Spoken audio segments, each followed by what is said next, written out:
नमस्कार दोस्तों।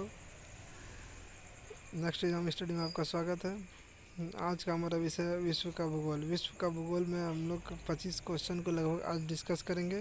चलिए शुरू करते हैं। किस ग्रह के दिन के मान और उसके ग्रह अक्ष का झुकाव लगभग पृथ्वी के दिनमान और झुकाव के समतुल्य होता है। तो इसका सही उत्तर क्या होगा दोस्तों? नेपच्यून। नेपच्यून ग्रह का जो दिन होता है और उसका जो अक्ष पे झुकाव होता है वो पृथ्वी का दिन और उसके झुकाव के बराबर होता है। ठीक है। वह सीमा जिसके बाहर तारे आंतरिक मृत्यु से ग्रसित होते हैं वह कहलाती है चंद्रशेखर सीमा। तीसरा प्रश्न को देखते हैं। सौर मंडल के किस ग्रह को अपने अक्ष पर घूमने में सभी ग्रहों से कम समय लगता है? बृहस्पति।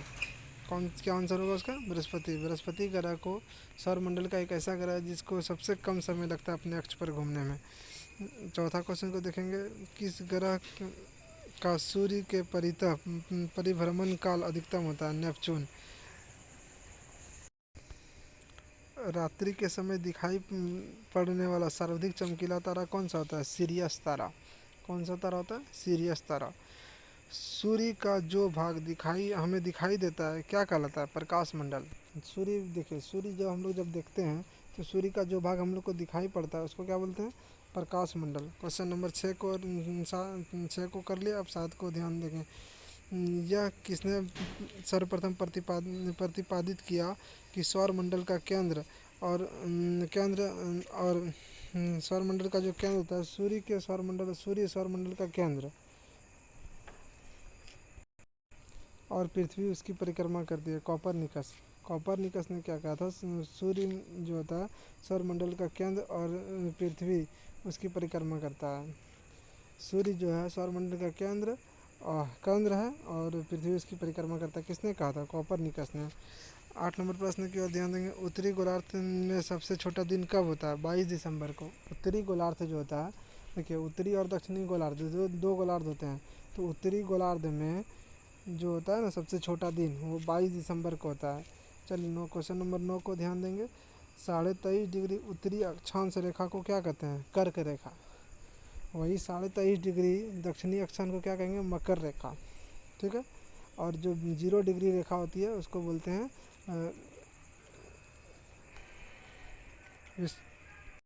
विषुवत रेखा। चलिए क्वेश्चन नंबर 10 को देखेंगे। फ्रांस से होकर कौन सी देशांतर रेखा गुजरती है? 0 डिग्री देशांतर, जिसको ग्रीनविच रेखा कहते हैं। निर्माण की दृष्टि से सबसे प्राचीन चट्टान कौन सा है? आग्नेय का चट्टान। कौन सा? ध्यान देंगे इस प्रश्न पे। आग्नेय का चट्टान, ये क्वेश्चन कई बार पूछा है। आग्नेय का चट्टान ये निर्माण की दृष्टि से सबसे प्राचीन चट्टान है। ज्वालामुखी लावा के ठंडा होकर जमने एवं लावा में परिवर्तित होने के फलस्वरूप कौन सा चट्टान बनाती है? आग्नेय का चट्टान।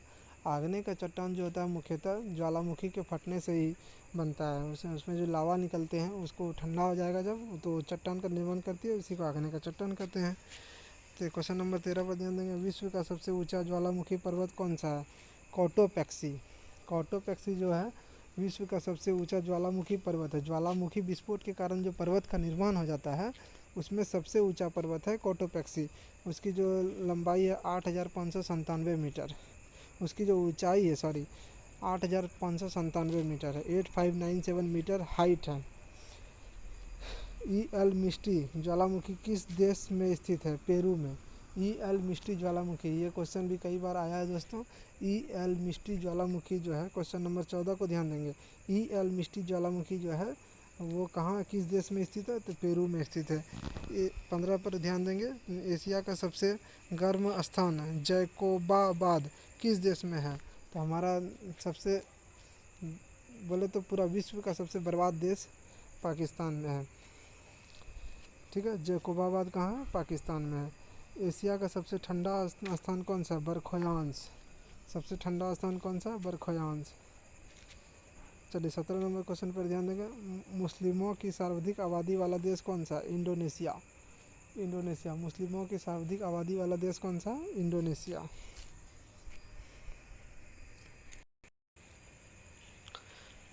संयुक्त अरब अमीरात की राजधानी कहाँ है, यानी यूएई, यूनाइटेड अरब अमीरात की राजधानी जो है कहाँ है, वो अबू धाबी है। कहाँ है? Abu Dhabi. क्वेश्चन नंबर 19 पर ध्यान देंगे। चीन में विलय किए गए नवीनतम भूभाग हांगकांग एवं मकाओ पूर्व में किनके उपनिवेश था? तो वो जो उपनिवेश था पहले ब्रिटेन का था, फिर पुर्तगाल का हुआ, और उसके बाद जो है हांगकांग और मकाओ को किसने कब्जा कर लिया? तो चीन ने कब्जा कर लिया। चलिए उसके बाद वाले प्रश्न पर ध्यान देंगे।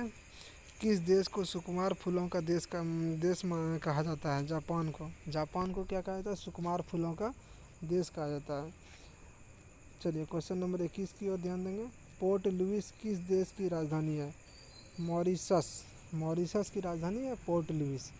इंडोनेशिया की राजधानी कहाँ है दोस्तों? जकार्ता। अब पूछेंगे ऑस्ट्रिया की राजधानी कहाँ है? तो वियना। अब देखिएगा हमारा प्यारा देश भारत की राजधानी कहाँ है? तो न्यू दिल्ली। इसको ध्यान रखिएगा, किसी कोई लोग तो न्यू दिल्ली भी कभी कभी कंफ्यूज हो जाता है कि आखिर क्या हो गया, भारत देश से हमको प्रेम है या नहीं है, पता ही नहीं चलता है। चलिए उसके आगे प्रश्न की ओर ध्यान देंगे।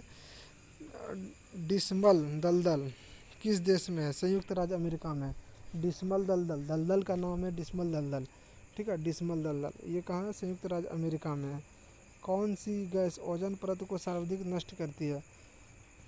क्लोरोफ्लोरोकार्बन। क्लोरोफ्लोरोकार्बन के कारण क्या होता है? ओजोन परत का क्षय होता है। ओजोन परत जब क्षय होने लगेगा, यानी कि ओजोन परत नष्ट होने लगेगा, तो सूर्य से आने वाली अल्ट्रा वायलेट रेज का प्रकीर्णन ज़्यादा मात्रा में पृथ्वी के अंदर होने लगेगा, मतलब कि ओजोन परत से पार हो जाएगा।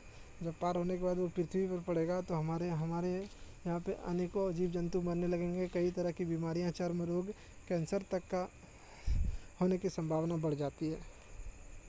पर्यावरण के छतरी के नाम से किसे जाना जाता है? ओजोन परत को। यही कारण है कि ओजोन परत को पर्यावरण के छतरी के नाम से जाना जाता है, क्योंकि ओजोन परत जो होता है वो क्या करते हैं, मतलब हमारे सूर्य से आने वाली अल्ट्रावायलेट किरणों को बचाती है,